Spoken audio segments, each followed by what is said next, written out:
Hello guys, welcome back to my YouTube channel. आज है 18th of December और आज गोल्ड का हम एनालिसिस करने वाले हैं कि गोल्ड में क्या हो सकता है आज के बाद, मतलब 19th of December, 20th of December, आगे मतलब पूरे दिसंबर का मैं एंड तक का बता दूंगा कि क्या हो सकता है गोल्ड में। सबसे पहले तो कभी भी बड़े टाइम फ्रेम का एनालिसिस करना है तो बड़े टाइम फ्रेम पे ही जाना चाहिए, और छोटे टाइम फ्रेम पे हमेशा एक मैनिपुलेशन रहती है, तो कभी करना ही नहीं चाहिए। मेरे हिसाब से तो कभी करना ही नहीं चाहिए।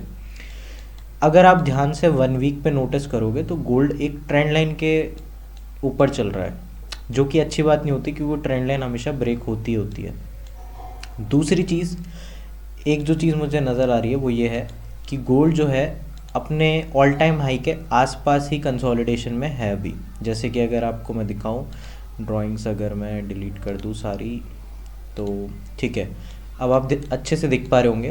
पहली चीज़ तो ये कि गोल्ड जो है यहाँ से अगर आपको नोटिस होगा तो ये अपना ऑल टाइम हाई है, और इसी ऑल टाइम हाई के आसपास जो है गोल्ड कंसोलिडेशन में है।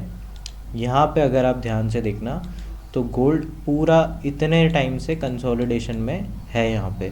तो 1 2 3 4 5 दिन आज हो जाएंगे इसको कंसोलिडेशन करते हुए। तो ऑल टाइम हाई के आसपास कंसोलिडेशन का मतलब होता है कि गोल्ड जो है एक रैली कर सकता है ऊपर की तरफ। 4500 का एक बहुत अच्छा लेवल है, और भी 5000 तक का भी लेवल है।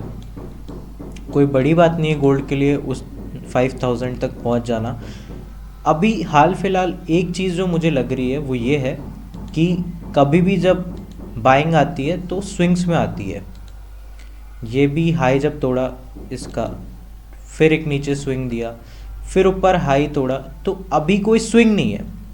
तो जब तक कोई स्विंग नहीं बनता, यानी यहाँ पे भी एक फेयर वैल्यू गैप है, तो इसको यहाँ तक आना चाहिए था एटलीस्ट। यानी मेरे हिसाब से इस फेयर वैल्यू गैप पे इसको टच करना चाहिए।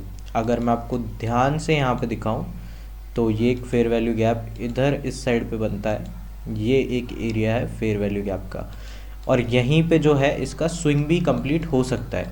तो अगर गोल्ड ऑल टाइम हाई को लेने से पहले ये स्विंग पे आता है अगर, और फिर वो ऊपर की तरफ फटता है, तो हम अच्छा खासा ट्रेड प्लान कर सकते हैं। जैसे मान लो गोल्ड इधर आए, टैप करे और फिर ऊपर की तरफ जाए, तो इट्स गुड ट्रेड। तब तो better for buying for swing, मतलब स्विंग के लिए आप इसको बाय कर सकते हो, बहुत अच्छा ट्रेड बन जाएगा। पर क्या हो अगर गोल्ड डायरेक्ट ही यहीं से इसका ब्रेकआउट दे दे और फिर रिटेस्ट करे, फिर ऊपर जाए, तो ये मेरे लिए जो है फेक आउट ही होगा। मैं इसको बाइंग नहीं मानूंगा, क्योंकि क्या हो सकता है गोल्ड यहाँ पे ट्रैप कर सकता है और फिर वापस इस एरिया को टैप करने ज़रूर आएगा। ऐसा भी नहीं होगा कि गोल्ड कोई बहुत ज़्यादा ही फॉल कर जाएगा। गोल्ड कभी भी एक बड़ा फॉल नहीं देता। अगर आप पुराने चार्ट से भी उठाओगे तो गोल्ड कभी भी एक बड़ा फॉल नहीं देता। वो कंसोलिडेशन करता है, फिर रैली कर देता है, फिर थोड़ा सा इसने यहाँ पे थोड़ा बहुत इसने पुल बैक लिया, फिर एक कंसोलिडेशन फेज़ में अभी चल रहा है ऑल टाइम हाई के आसपास। और ये भी जो है स्लो बाइंग ही है, ऐसी कोई अच्छी बाइंग है नहीं वैसे ये, और एक ट्रेंड लाइन के आसपास ही ये बाइंग जो है चल रही है अगर आप देखोगे तो ध्यान से। तो ये भी कोई अच्छा नहीं माना जाता। दूसरी चीज़, अगर ऐसा कुछ फेक आउट देखने मिलता है तो मैं तो जो है सीधा सीधा इसको शॉर्ट ही करूँगा। यहाँ पे कोई बढ़िया बेरिश कैंडल मिल जाए, बेरिश पैटर्न टाइप, तो उसका हाई का स्टॉप लॉस लेके, और ये यहाँ तक का मेरा फिर टारगेट रहेगा ये वाला, अगर ये फेक आउट देता है ऊपर की तरफ। दूसरी चीज़ क्या हो सकती है, क्योंकि गोल्ड ने अभी तक ये जो स्विंग है वो लगाया नहीं है, वो अभी भी यहीं घूम रहा है। तो ये जो स्विंग लगाने जब ये आएगा, फॉर एग्जांपल गोल्ड यहाँ से जो है नीचे आता है धीरे धीरे करके, और फिर इस एरिया पे टैप करने के बाद थोड़ी सी बाइंग और थोड़ा सा स्वीप करने के बाद फिर ये कोशिश करता है ऊपर जाने की, और फिर ये इसका ब्रेकआउट दे देता है, तो फिर I am ready to buying it. और इस एरिया पे अगर ऐसा कुछ देखने मिलता है मुझे मेरे को, तो यहाँ मेरी बाइंग हो सकती है एक स्विंग के लिए। यहाँ पे एक स्विंग ट्रेड मेरा बन सकता है, और फिर ट्रेल करते करते आगे गोल्ड जितना भी जाएगा। फॉर एग्जांपल ये एक राउंड नंबर है 4500, उसके ऊपर भी 5000 तक का भी एक टारगेट हो सकता है कहीं ना कहीं, पर इतना लंबा होल्ड कर नहीं सकता मैं।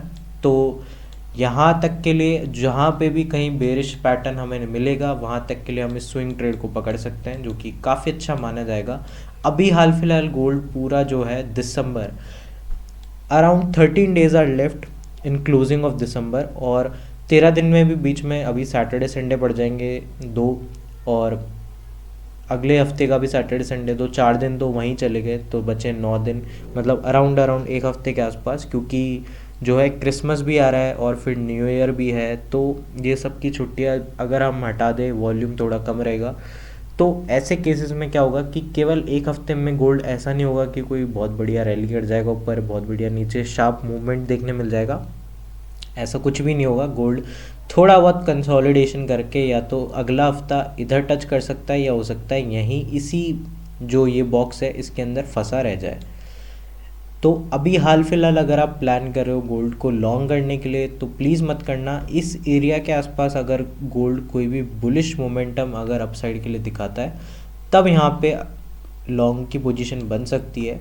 दूसरा, अगर कोई यहाँ पे शॉर्ट का प्लान करता है, तो इधर ये ऑल टाइम हाई के ऊपर का थोड़ा सा ये काफ़ी रिस्की ट्रेड हो सकता है अगर कोई शॉर्ट भी करना चाहे तो, पर थोड़ा बहुत अगर आप गैप छोड़ दो और फिर यहाँ से ये ट्रेड भी प्लान करो अगर आप, तो ये आपका ट्रेड बन सकता है। पर इसका कोई ख़ास रिस्क टू रिवॉर्ड है नहीं, अगर आप देखोगे तो कोई इतना अच्छा रिस्क टू रिवॉर्ड है नहीं, तो ना ही ट्रेड करो ऐसी कंसोलिडेशन में, तो ज़्यादा बेटर रहेगा। हमेशा एक छोटे मोमेंटम पकड़ने के लिए सोचना चाहिए। ये तो बात थी अगर हम डे पे बात करें तो, क्योंकि अभी गोल्ड पूरा ही कंसोलिडेशन फेज़ में चल रहा है। इसके अलावा अगर मैं आपको एक छोटे टाइम फ्रेम पे अगर गोल्ड को दिखाऊं, तो वो कुछ ऐसा दिखेगा कि हमने उसमें बहुत सारे ट्रेड पकड़े हुए हैं छोटे टाइम फ्रेम पे, क्योंकि बड़े टाइम फ्रेम पे जो है स्विंग ट्रेड गोल्ड में बन सकते हैं बाइंग की तरफ। सेलिंग में कभी भी गोल्ड इतना ज़्यादा स्विंग या फिर इतना ज़्यादा मोमेंटम नहीं देता कभी भी। और अगर मैं आपको दिखाऊं यहाँ पे छोटे टाइम फ्रेम पे, तो ये कुछ ट्रेड्स थे जो हमने पकड़े हुए थे। जैसे कि गोल्ड यहाँ पे पूरा कंसोलिडेशन में था इस पूरे एरिया में, तो इसके ब्रेकआउट आने पे एक कंफर्मेशन कैंडल जब हमें मिली, यहाँ पे क्लोजिंग हुई, एक फेयर वैल्यू गैप बना, इस फेयर वैल्यू गैप के टैप होते ही हमने एक बाइंग पकड़ी, और ये काफ़ी अच्छी बाइंग भी आई। फिर वापस ये फॉल करा, इसने नीचे का स्वीप लिया, फिर वापस इसने जब टैप करा, फिर हमने वापस ये बाइंग पकड़ी, फिर यहाँ पे भी हमने थोड़ा सेलिंग कैप्चर करा, यहाँ पे भी बहुत अच्छे एरिया। ये सब हमने लाइव पे जो ट्रेड थे, ये सारे लाइव के लिए हुए ट्रेड है। तो अगर आप लाइव वगैरह ज्वाइन करते हो, चैनल को सब्सक्राइब कर लेना, लाइव हम करते रहते हैं, तो उसमें ये सारे ट्रेड हमने पकड़े हुए थे। अभी यहाँ पे देखने मिलेगा गोल्ड पूरा एक जो है कंसोलिडेशन फेज़ में ही चल रहा है। यहाँ से ये एक रेंज है पूरी, इसके बीच में फंसा हुआ है, तो ऐसे में ट्रेड का कोई सेंस नहीं है, जस्ट आपका स्टॉप लॉस ही हिट होगा। तो no trade is also a good trade, तो पेशेंस रखो थोड़ा और गोल्ड को नोटिस करो। यहाँ से वैसे एक शॉर्ट का ट्रेड बन सकता है अगर वो ये वाले लेवल के लिए या फिर इससे नीचे के लेवल्स के लिए, पर अभी हाल फिलहाल बाइंग का कोई बढ़िया प्लान है नहीं, क्योंकि गोल्ड इतना ज़्यादा बुलिश होगा नहीं अभी हाल फिलहाल एक हफ्ते के लिए। गोल्ड जो है पूरा अभी एक कंसोलिडेशन में रह सकता है। जैसे अभी यहाँ पे हमने यहाँ से सेलिंग का ही ट्रेड बनता है नीचे की तरफ, तो गोल्ड हो सकता है थोड़ा बहुत यहाँ के एरिया के लिक्विडिटी कलेक्ट करके और फिर वापस यहाँ से जो है नीचे जाना स्टार्ट कर सकता है। ये वाला जो एरिया है लिक्विडिटी का, ये वाले एरियाज़ के लिए नीचे ट्रैवल कर सकता है, और फिर वापस वो वहाँ से ऊपर चला जाएगा, क्योंकि गोल्ड कभी भी ज़्यादा नीचे नहीं जाता, वो थोड़ा बहुत नीचे जाके फिर वापस अपना रैली ऊपर का कंटिन्यू कर देता है। तो ये हमारा एनालिसिस है गोल्ड को लेके दिसंबर एंड तक का। Let me know in the comments आप सबके भी क्या क्या एनालिसिस हैं और आप सबके भी क्या क्या प्लान्स हैं, कौन कौन अभी लॉन्ग करके बैठा है, कौन कौन शॉर्ट का सोच रहा है। तो कमेंट्स में ज़रूर बताना आप सबके क्या प्लान्स हैं, और thanks for the watching video, do like and subscribe.